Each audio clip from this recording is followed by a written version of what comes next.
Korban ini 4 keluarga. Itu tadi saya sudah koordinasi dengan RT, dengan BNPB buat mencari penampungan sementara ke mereka. Itu nanti BNPB pun tanggung jawab itu buat penampungan.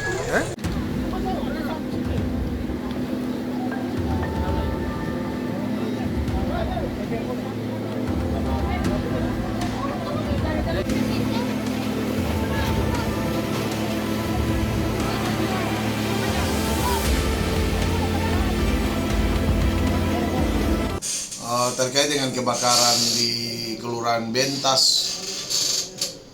tadi siang, dugaan sementara itu korsleting listrik, dan semua dalam proses penyelidikan polisi nanti ke depan.